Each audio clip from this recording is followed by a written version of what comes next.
What's up guys, this is Massey. Welcome to my channel. In this video I want to show you how to calculate the molar mass or molecular weight of calcium nitrate.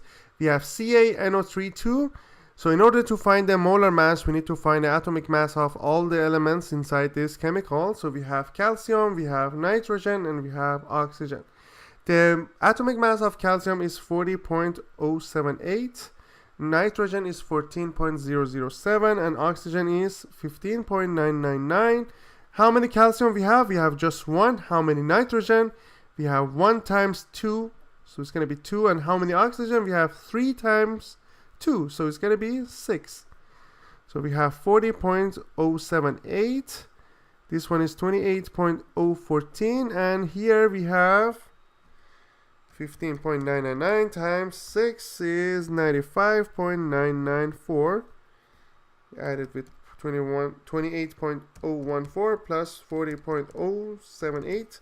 That makes it as 164.086 grams per mole. So that's the molar mass of calcium nitrate.